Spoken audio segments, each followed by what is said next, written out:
Ang turmeric na ito ay dinadaan-daanan lamang at nababaliwala ang kahalagahan at benepisyo nito sa ating kalusugan. At ako'y nanghihinayang dahil kung minsan dinadamo na lamang yan, so hindi nila napapansin ang kahalagahan nito, kaya naisipan kong gumawa kami ng turmeric powder at turmeric oil.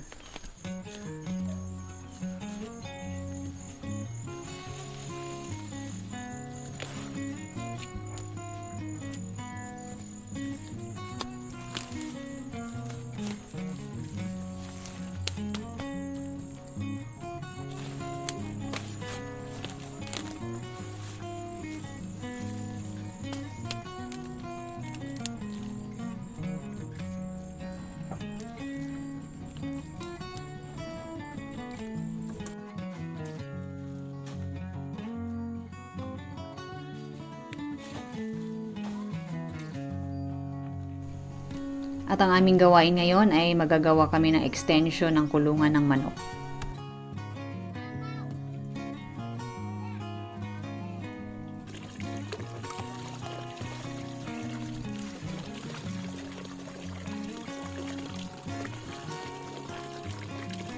Ang isa siguro sa mga dahilan kung bakit ang mga tao ay tamad gumawa ng finished product ng turmeric na ito dahil kailangan talaga nito ng gloves dahil dumidikit talaga yung kulay niya sa damit, sa kamay. As in, hindi lamang isang araw, no? Aabot ka ng mga ilang araw bago matanggal kahit pa sabunan. Trinay ko lagyan ng kalamansi, suka.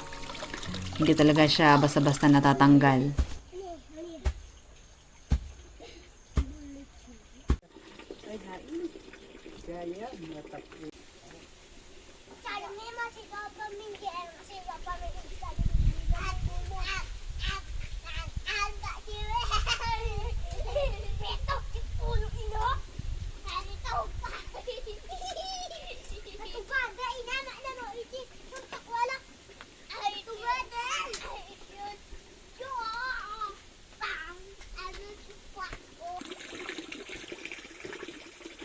Ang una kong ginawa ay nagadgad muna ako dahil ako'y magagawa ng turmeric oil.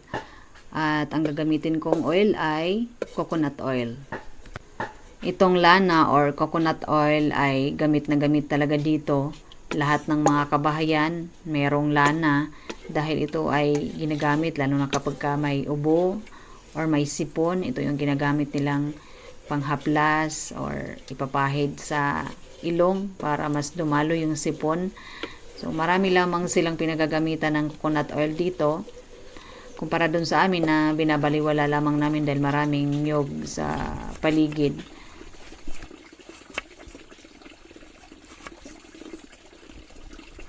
Ang gagawin ko dito ay ibibilad ko, hihiwain ko ng maninipis, at mag-experiment ako kung alin ang mas madaling matuyo. Meron akong ginadgad at itong ini-slice. Titingnan ko kung alin sa dalawa ang mas madaling matuyo at mas madaling bayuhin para makagawa ng turmeric powder. At ito yung aking nagawang turmeric oil. At bibigyan ko nito yung auntie ng asawa ko dahil hirap siyang maglakad dahil sa kanyang arthritis. At ito ay tanim niya rin, yung turmeric na yun na aming kinuha. At hindi lamang talaga siya makagawa dahil hirap na rin siyang kumilos dahil nga sa kanyang paa.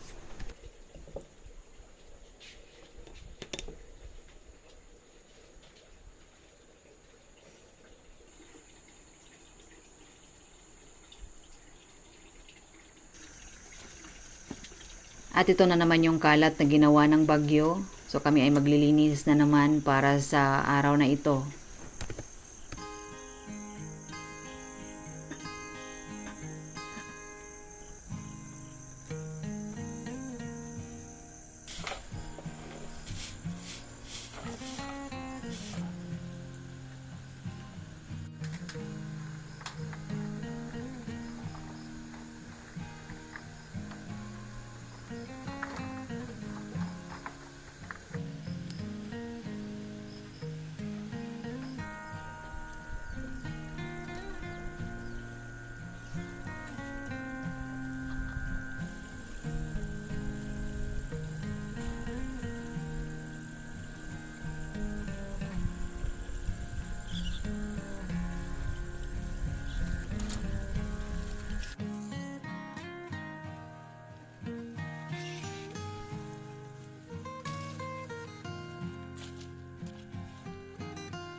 Ganyan siya magluto ng gabi kasi lalagyan niya yan ng bagoong. Pero kapag ka ako naman, Binisaya style, may gata.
At sa mga nagtatanong po kung kami nagbebenta ng basket, hindi po kami nagbebenta kasi si Mr. nagpa-practice pa lang siyang magawa. So yung mga gawa niya nga mga tabi-tabingi. So pang ano lang talaga, pang sariling gamit lang yung kanyang ginagawa. Tapos wala kaming mga materialis talaga na nakatambak na makagawa kami ng marami.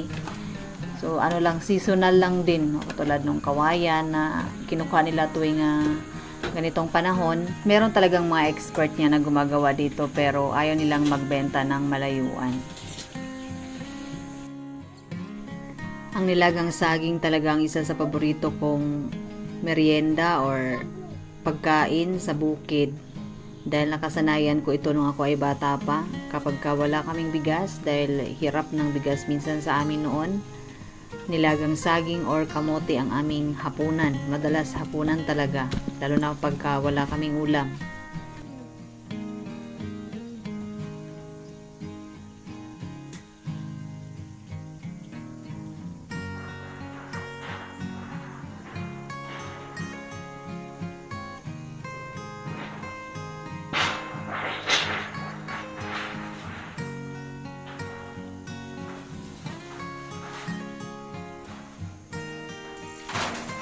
At pangalawang araw sa pagbilad, medyo dry na siya. So siguro baka isang araw na lamang pwede na siyang mabayo.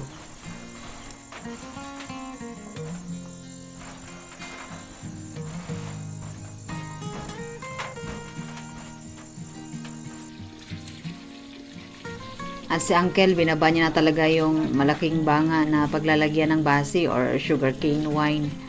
So excited na talaga siya para sa December na pagluto ng tubo. So galing siya ng gubat. So may bit-bit na naman siyang saging.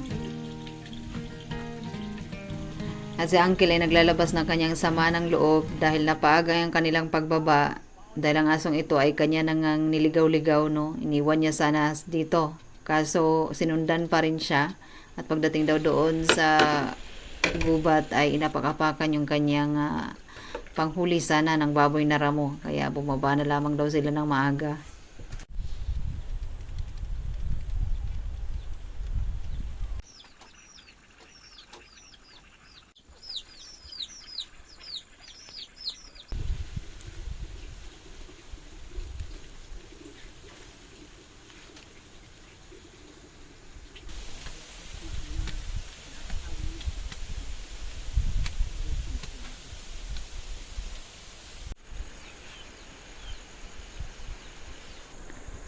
At ito na yung extension ng kulungan ng manok.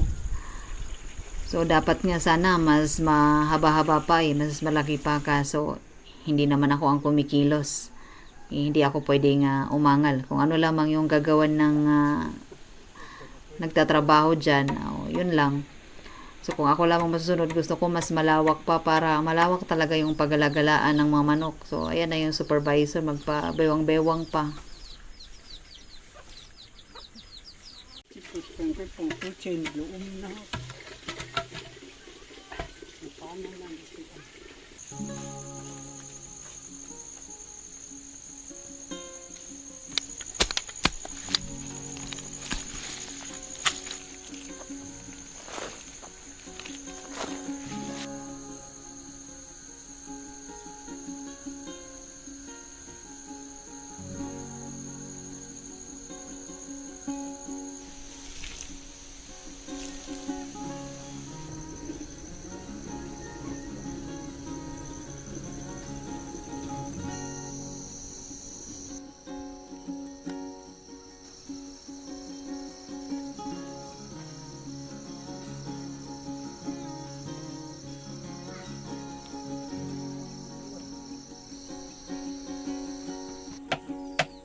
Pero maganda po talaga ang magkaroon tayo ng source ng pagkain na hindi tayo aasa sa market.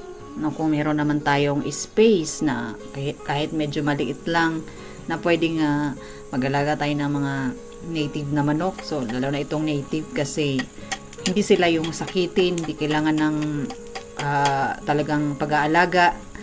Kaya ito yung magandang alagaan para sa amin dito. Hindi kasi pwedeng alagaan dito yung mga broiler, yung mga ganun kasi yung pagkain nila mahirap maghakot, malayo kami sa kalsada.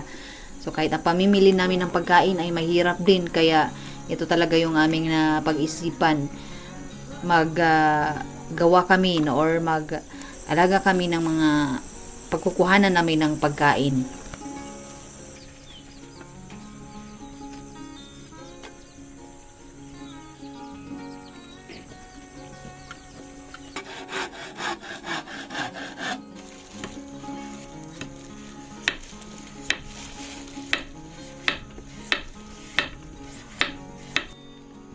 Ito yung aming tanghalian ngayon, papaya at yung natira naming ulam ng umaga, itlog na may sardinas at red rice.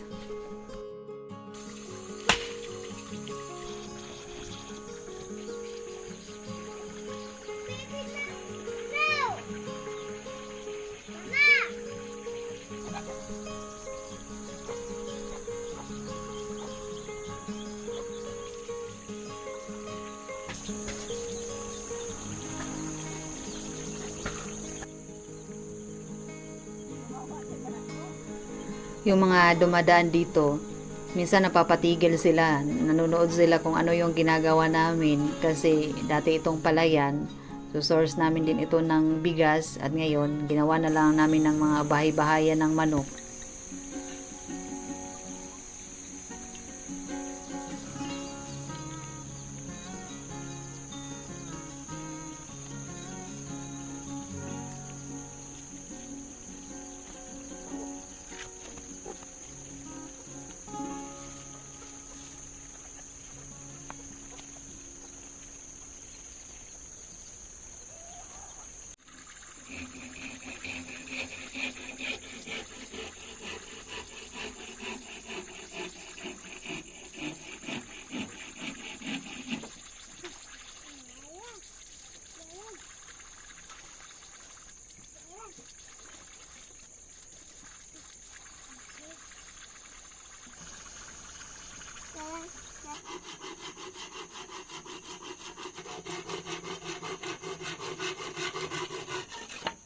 Sa laki ng frightened.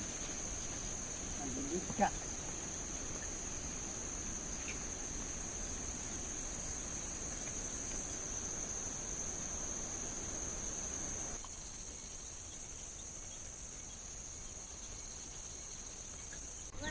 Natuwang-tuwa na ang mga manok na to kasi medyo malawak-lawak na yung kanilang paggagalaan.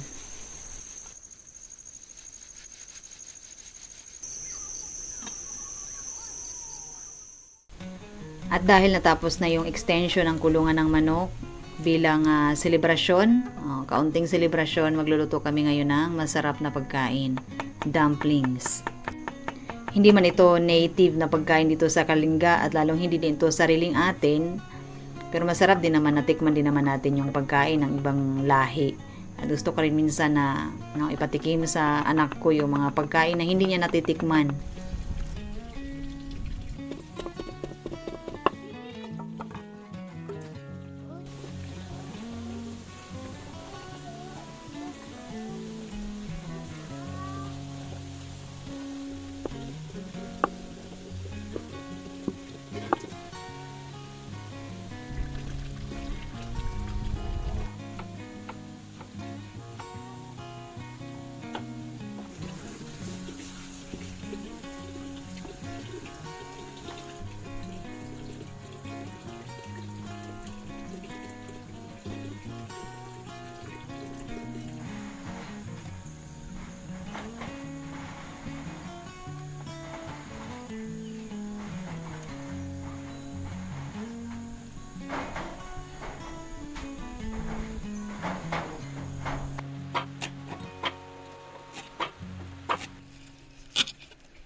Hindi ako bihasa gumawa ng ganito kasi bihira lang naman kami maggawa ng mga ganitong pagkain.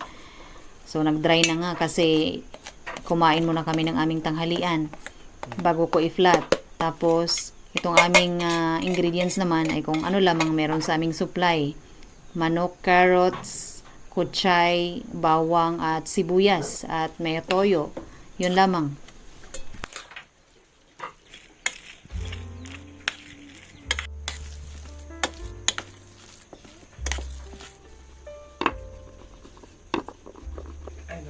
Yan.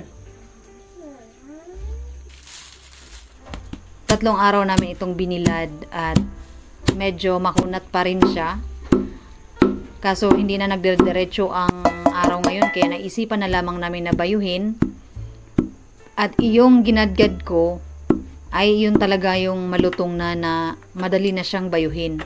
So kung ginadgad ko pala lahat, mas madali sana. So, mas maganda pala talaga ang gadgarin, no? At kapag binilad mo, kailangan na halu-haluin mo rin siya para matuyo silang lahat.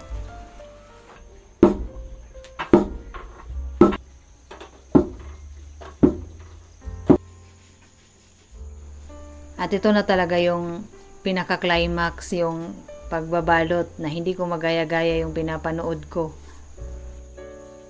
Tinitingnan-tingnan ko, parang siomai naman tong aking nagawa. Parang siomai na rin talaga.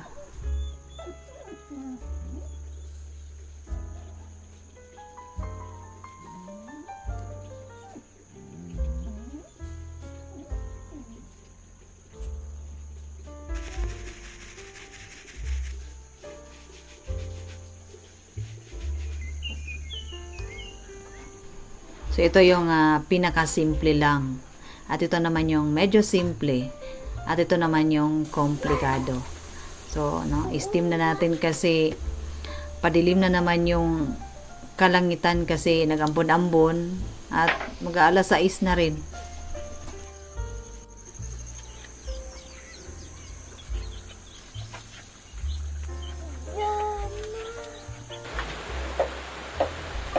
At naabutan pa talaga kami ng malakas na ulan.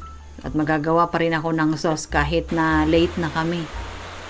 So sabi ko sa asawa ko, kapag ka talagang hindi tumigil yung ulan, ako dito na talaga tayo matutulog.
At yun po ang aming mga simpleng gawain dito sa bukid na nakapagbigay kami sa inyo ng inspirasyon. Maraming salamat muli sa inyong panonood. Native Kalinga.